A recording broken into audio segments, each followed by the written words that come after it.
Okay, we're live everywhere.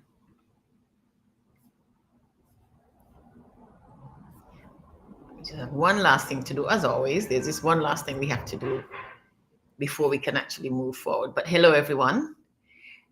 You're watching me on Instagram. It's already up. And now we are up on Facebook as well. The only thing that was missing was Facebook. And we are up and public on there. Okay. So, good afternoon, good evening, everyone. Good morning, good day, good Thursday. It's Thursday in some places already. So anyway, hi, I'm Shirley, and this is day number 8 of our 28 days live, February. Every day in February, we're live from the Women's Leadership Circle, working on our program for the year, Elevation 2023.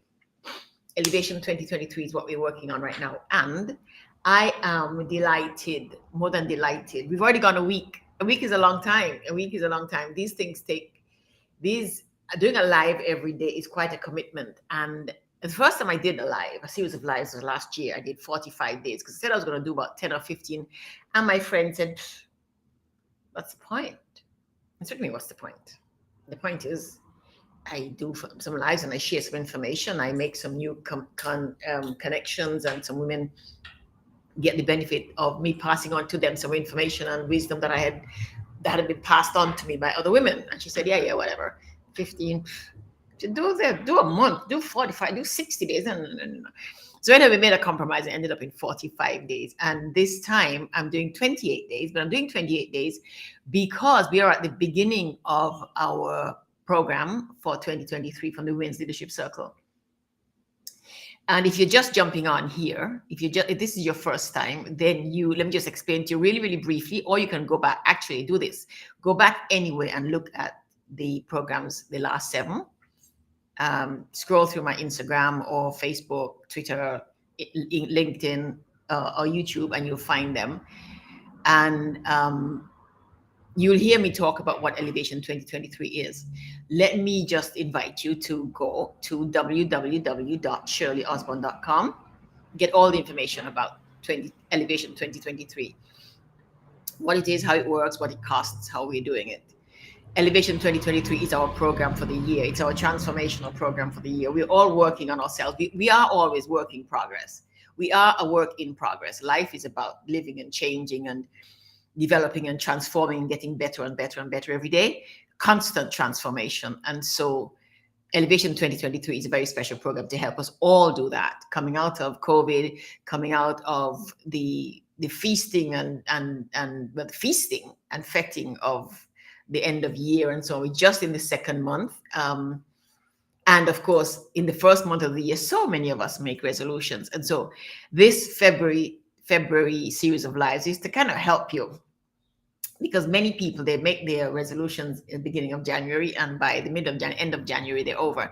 So this is to help give you some inspiration, some motivation, among other things. And this takes us right through the year, because this is also a celebration of women's capabilities, abilities, capacities, skills, strengths, talents, all the wonderful, powerful aspects of women. We are celebrating them here on Elevation 2023. And then we have a grand finale on December 31st with a global party. What we're doing is in different places around the world, groups of women are beginning to gather and connect and create relationships and friendships and partnerships and whatever, so that and then at the end of the year we'll all celebrate together all the things that we have accomplished. We are supporting each other, cheering each other on, helping each other figure things out, move things forward, networking and building better, stronger, more beautiful, more supportive, more fulfilled lives. That's what Elevation 2023 is. And so we're talking about 5 different things. We're working on 5 specific aspects this year: health, which is fundamental, basic; style; wealth; personal power; and relationships. And today we are talking about wealth. We're working on wealth. And the question is, how do you know when you're wealthy? How do you know if you're wealthy? How do you know? Do you know if you're wealthy? Do you consider yourself wealthy? Is it, what's wealth? Is wealth about money? If not, if it is, then how much money makes you wealthy? If it's about property, how much property? What value of property makes you wealthy? If it's about other things, what are those things? And what combinations of those things? What amounts and what combinations of those things will make you healthy? A couple of weeks ago in the elevator, which is our weekly newsletter, goes out on Wednesday night, Thursday morning. So you'll be getting yours tonight if I have your email address. We talked about the five different kinds of wealth. If you go back, you'll check it. You can see it. And that was an article that somebody wrote. But think about your life and the things that you have heard throughout your life about what health is, but what the important things are. And I'm sure you will have heard somewhere along the line that health is your greatest wealth. Health is our greatest wealth. If you have good health, you have a chance in any aspect, any sector at all. If you're in good health, you have a chance to improve any area of your life. You have a chance to move forward, rise up in any area of life. Your health is not so good, your chances don't all disappear, but they're reduced. Yeah, they're lessened. And so when we talk about health as wealth, we get to understand that it is in our best interests to do everything we possibly can to make ourselves as healthy as we possibly can, to keep ourselves as healthy as we possibly can, even when we are dealing with only managing illnesses, chronic illnesses, or injuries that won't go away. We still must do everything we possibly can to keep ourselves as healthy as possible. So that's the greatest wealth. There are other kinds of wealth. And the one I want to talk to you about today, which won't take very long, the one I want to talk to you about today is a wealth of confidence. And I want to talk about this specifically because it's so important to women. I hear women talk so much, so often, and so deeply, and sometimes so intensely and so passionately about their feelings of confidence and how easily they get railroaded and sidetracked, and that confidence gets put into question and diminished, even destroyed sometimes, by the ways in which women are expected to behave and the women are treated in the world. Let's say that the women are treated in the world. I never said that in my life before, but anyway, so for women, it is particularly important to have other kinds of wealth. We talk about currency. When we talk about currency, we talk about money, but anything can be currency. It's what you use in exchange. Yes, currency is what you use in exchange. Hey there. And wealth is what you gather when you've exchanged these things. Wealth is what you own, is the value of the things that you own. And they are not all always material things. We're going to talk, obviously, about wealth as far as money is concerned. We're going to spend some time on that. But I think it's important that we set the framework, the groundwork, set the foundation that there are many things that make up wealth. Money helps all of them pretty much. But get to know that no matter how much money you have, if you are unhappy, if you are in poor health, if you feel unloved, if you feel dissatisfied with your life and unfulfilled with your life, no amount of money makes you feel wealthy in those situations. You could close your eyes and think of any, you don't have to close your eyes, think of any number of people who have gained great wealth and fame and who lived, we call them tragedies. They lived tragic lives. They committed suicide. They got abused and murdered. They lost everything. They took to drugs and abused alcohol, all kinds of awful things. because so many other important things were missing. They had the money, they had the financial wealth, but so much of the other things were missing. And bear in mind, when I'm talking about women, I'm not talking about, the husband and wife and the picket fence, husband, wife, 2.5 children, the dog, the cat, the picket. No, no, no, no, no, no, no. Although that is great wealth for some people, but we're not limited to that. That's not the only thing. And some people are very wealthy without that.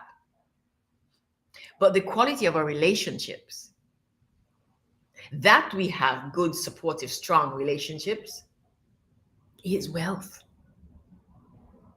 And I want to suggest to you today that amongst those relationships, well, let me put it this way. None of those relationships will be really strong and supportive and powerful in the ways that we need unless the primary relationship is such. And that is our relationship with ourselves. And that's why I'm talking about confidence, the confidence we have in ourselves, how we feel about ourselves. And yeah, we talk about love yourself. It's almost cliche, but it's important. But we love ourselves the same way, in the same ways, and for the same reasons that we love other people, because they make us feel good, because we feel we can trust them, because we feel that they have our best interests at heart. And it might sound strange to put it this way, but we must think of ourselves in exactly those ways also. It is important that we think of ourselves in exactly those same ways. Love relies on those things, demands those things. Love is not free. Love is not something that just happens because. No, love is something that you earn. And so we earn our own love. Just like other people, hey there, just like other people earn our love. Other people must treat us in a certain way in order to be worthy of our love, quite frankly. But we don't think about that about ourselves. So when we doubt ourselves, we continually doubt ourselves, we are expressing a lack of love for ourselves, a scarcity of love for ourselves. When we have confidence in ourselves, that is an expression, that is a direct result, actually, and an expression of our love for ourselves. So I want to talk about confidence. How do people build confidence that allows us to love them? And I'm asking this, and we're talking about this because another aspect of wealth is, like I just said a little earlier, relationships. The quality of our relationships is one kind of wealth. But how do people become important to us and we to them? How do we develop these relationships with people that are supportive and loving and kind and gentle and all the other things that good relationships need to be? People earn our trust. We love people and we can trust them. No, if you don't trust someone, chances are you don't know. Trust and love go together. Trust and real love go together. So people earn our trust and we fall in love with them. People earn our confidence and we fall in love with them. People treat us well and we fall in love with them.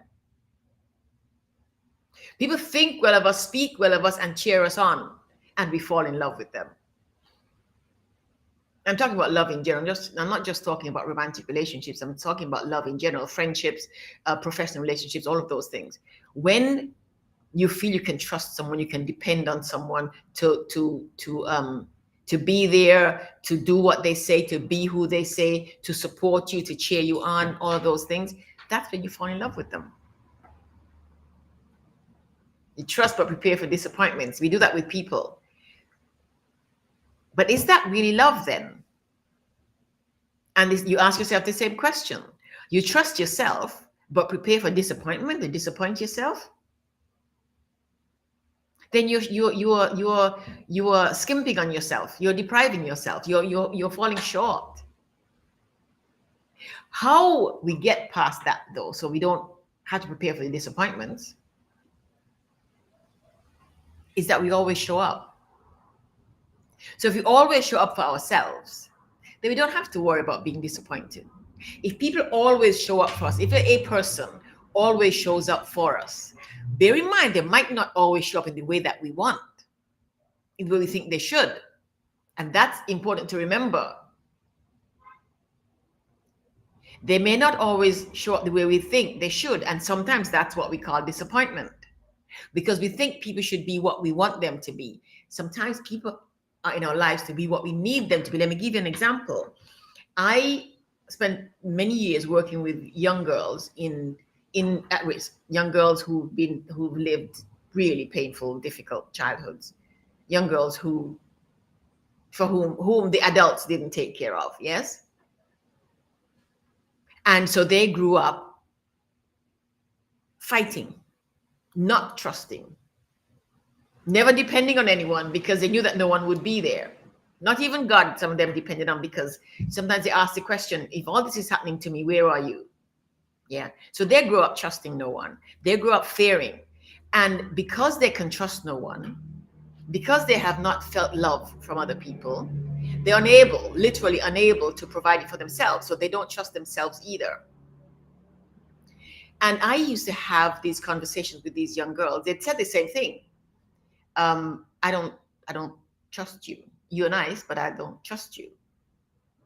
And it wasn't personal, because it wasn't just me, just didn't trust anybody. And I just happened to be another human being. I remember one time I said to one young girl, I talked to her and I said, I am here because you are here. I'm here because you are here. The only reason I'm here talking to you, I'm here doing this work, is because you are here. I am here for you. And she said, yeah, you all say that. I said, no, we don't all say that. She said, yeah, everybody says that. I said, first of all, no, everybody doesn't say that. And second, what will it take for me to be different for you? She said, well, I don't know. That lack of trust in me came out of her relationship with others. Yes. She transferred it to herself. Because think about it. Her not having experienced love from others, and therefore being able to love and trust others, translated into a lack of love and trust and confidence in herself. So she was not willing to trust anybody. Also, because she didn't know how to trust herself to love truly. She didn't really know. This same young girl, later I got in another conversation with her. This one actually was a bit of an argument. Yeah. There was something she was supposed to be doing, and the instructions, which she was not supposed to be. There's something she should have been doing that she didn't do, but she was doing something that she was not to have. And we got into a conversation about, what this means and why this is happening and all of that. And we got to the point where she was arguing with me. Her resistance was so high. She was pushing back really hard on me. And I said to her at one point, listen, I hear you. I understand exactly what you're saying. But I am with the same energy that I fight the system for you, I will fight you for you. In the same way, with the same energies, the same intensity, the same passion with which I fight the systems so that they don't hurt you, I will fight you so you don't hurt yourself. She stopped talking for a minute. She just kind of looked at me as if she thought I was an idiot. She thought I was gone crazy or something. What the hell does that mean? And that's what I mean when I say sometimes when we prepare for disappointment, when other people fight us, they say no to us, or they don't go with us and something we want to do, we often interpret that as lack of love. It's not necessarily. Sometimes it's exactly what we need. The friends who say, no, we're not doing that. Okay? I digressed a little bit. Let me come back. The ability, the capacity to feel confident about ourselves and our I mixed up. That we can feel confident about ourselves and that about our ability or capacity to live a good life is the kind of wealth I'm talking about here. Nothing except maybe health trumps that. If we have confidence in ourselves, in our abilities, and our ability to survive and thrive, even when we are in our deepest, darkest moments, we have real wealth. That is a kind of self-confidence that you don't just wake up with. It doesn't just happen. You have to earn it for yourself. So you have to show yourself that you are capable. You have to show yourself that you can trust yourself. You have to show yourself that when you say you're going to do something, you do it, just like you expect the other people to do for you what they say they're going to. And then you, when they don't, you lose trust. You have to apply those same things to yourself because you are loving yourself, and love requires the same things from other people, from yourself, that they do from other people. When you can't depend on yourself, when you can't trust yourself to keep your word, when you say you're going to do things, then you don't, even for yourself and not just for other people. So if you say, you make your New Year's resolutions. Let's get back to that. And I'm going to do this, that, and the other this year. You make a whole long list. Of course, things happen that will take you off course. It happens all the time. And lots of things don't get done. And sometimes there are very good reasons for that. And we know when they're very good reasons, but we know when we are failing ourselves, when we're not showing up for ourselves. And that erodes our confidence and diminishes our love and diminishes one of our greatest kinds of wealth. Confidence in yourself is the greatest wealth. One of. There's so serious. I said health is a great wealth. Confidence in yourself is great wealth. And what I was talking about, trusting others, I'm talking about the same, let me say it again, the same standards that you hold others to for giving them your love.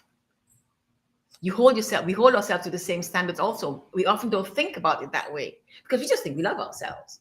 Or we do, the usual thing, well, we talk about lack of self-esteem and so on. And we can be very, very blasé, very about talking about things like that because we know all the right terms. We know all the right words to use. But what I'm talking about is the deep knowing that you can get yourself through anything, even terminal illness. You can manage, you can take care of yourself too. And by that, I mean, no matter how difficult things get, you don't lose confidence in yourself. So even if, and I'm being a little bit morbid here because there's been so many deaths in my life recently, that might be why. Even if you get a diagnosis from a doctor that you don't have much time, your ability to handle that with grace, with wisdom, is a direct result of your confidence in yourself and your worth and your value. We've all read the stories of people who've been diagnosed with terminal illnesses and who have used their last days to reach out to people and write stories and share things and talk about themselves. And those are not just enlightened souls. All of us can be like that. Any of us can be like that. Any of us can be like that. It all depends on how we see ourselves, how we feel about ourselves, the confidence we have in ourselves, the love we have for ourselves, and how that translates out into the world. I know it sounds strange, it sounds weird, but it is true. And if you think about it, you'll understand that. When somebody appears in our lives and we learn to love them, it is because they do these things that we like them, these things that make us feel good. Whatever they might be, these things make us feel good. In order to love ourselves and have that kind of confidence and trust in ourselves, we have to do things to ourselves to make ourselves feel good also. So keep our word to ourselves. When we say we're going to do something, do it. Or have a real reason for not doing it. We get to show up for ourselves. Trust that we have the capacity to grow, to learn, to develop, to get better every day. Be gentle to ourselves, be loving to ourselves, shower ourselves with kindness, and know when to do the exact opposite. Say, no, know when to be firm and strong with ourselves. No, we're not doing that. No. And have these conversations. Shirley, I have these conversations with myself pretty often. Shirley, what the hell was that? I talk to myself, you didn't just say that.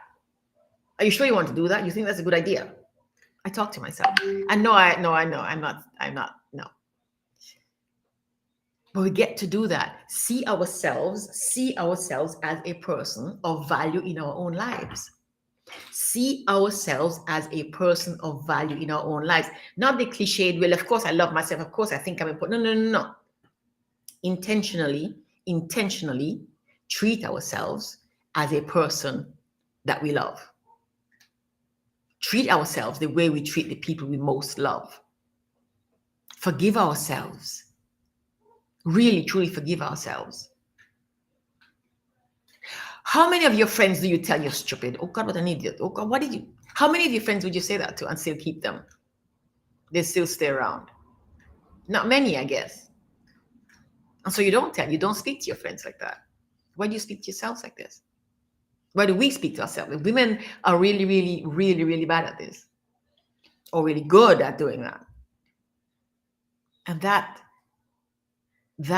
helps to diminish and erode our love for ourselves, our confidence in ourselves, and this wealth that is our love for ourselves, our confidence in ourselves, the thing that will get us through anything in life.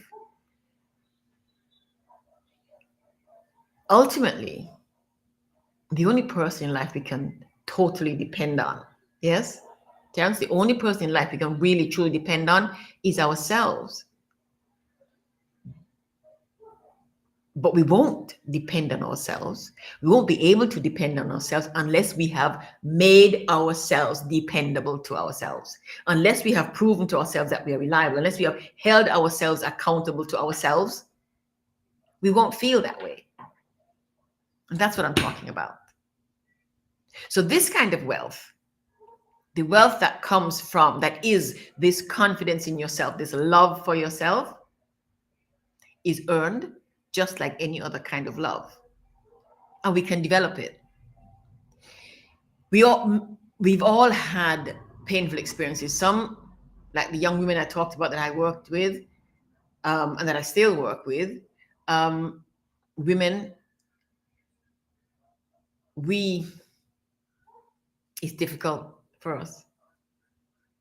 It's difficult to get through those painful things, to get over them. And psychologists will tell you, especially things that have happened in your very early childhood, they kind of set who you are. They set who you're likely to become. But if we are intentional about giving love to ourselves, just like it happened with me and these young women and other people and these young women, that people have learned to overcome their fears because somebody loved them so wholeheartedly and unconditionally. That's what we get to do for ourselves. That is the wealth that also has us take care of our health, by the way. That is the wealth that has us take care of our health, which is our other greatest wealth. So I want to say to you this afternoon, think about this. Think about how you love yourself.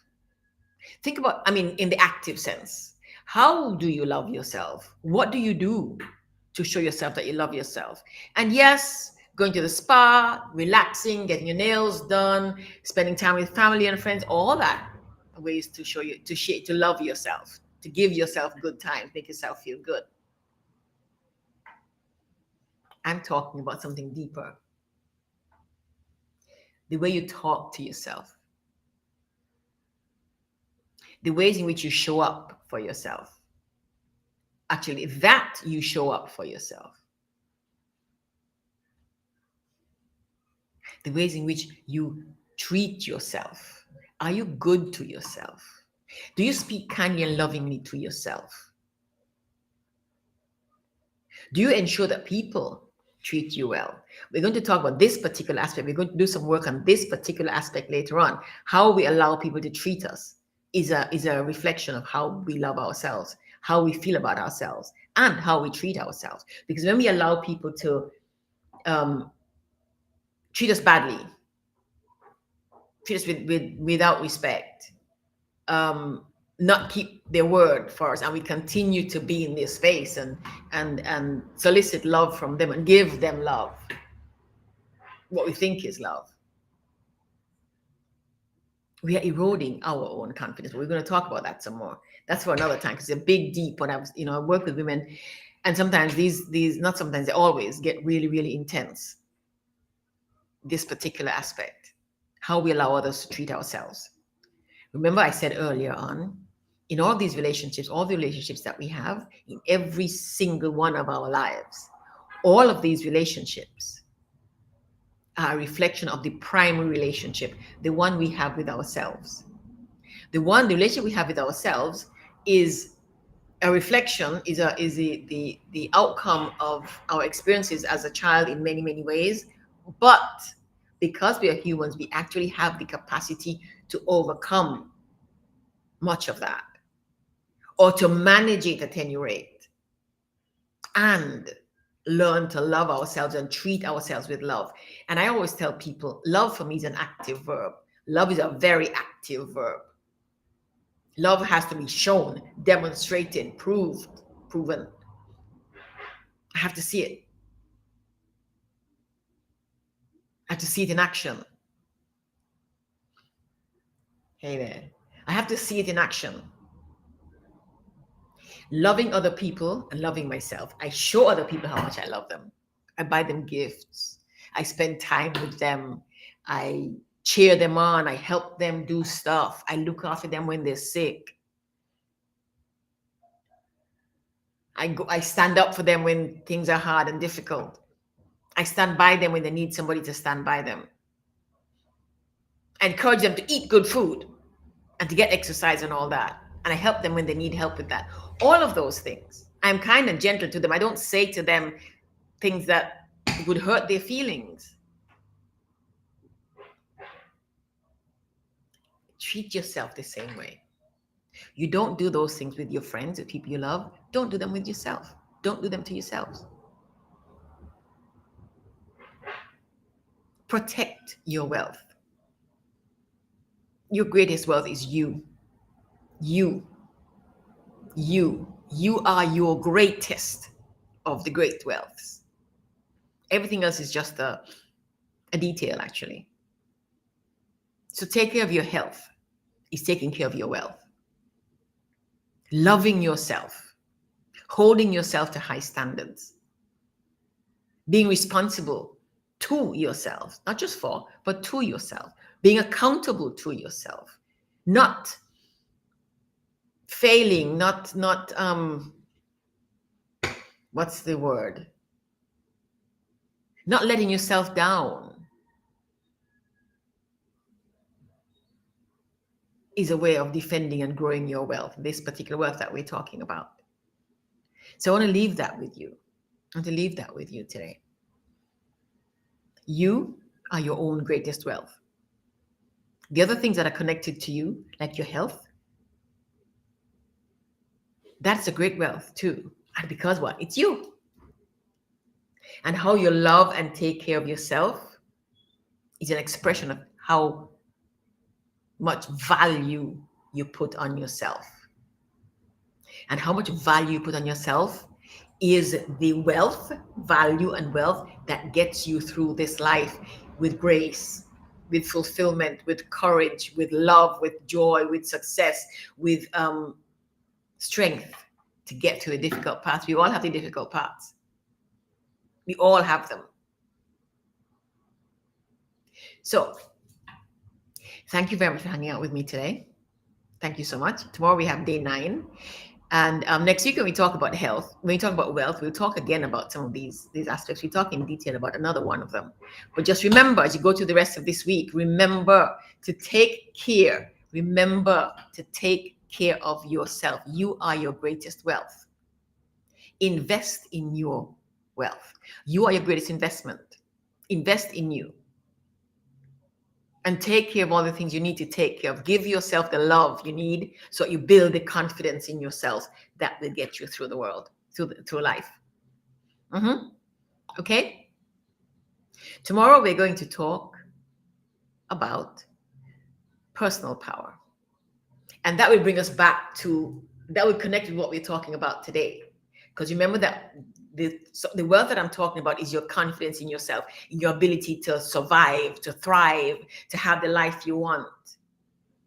the value you put on yourself. That is part of your personal power. And tomorrow we're going to talk about personal power. Tomorrow we're going to talk about personal power. And I'll give you a little bit of insight into some of the things that we're going to be doing this year. Like, for example, the pyramid of power. It's a really, really cool program. It lasts about a month. And then we also have feminine alchemy, which is another one about your how you see yourself and how you feel about yourself, how you present yourself to the world, the value you expect the world to hold in your regard, because you hold yourself in that regard. All right. So tomorrow we talk about personal power. If you're just joining us, I'm sorry, we've been on about 35 minutes, so we're about to log off, but it'll be up online in a second, so you can go back through it. Hey, Loretta, thank you. Okay, I'll see you tomorrow. Take good care. Sleep well. Enjoy your breakfast, whatever it is that comes next for you. Take care. Bye-bye.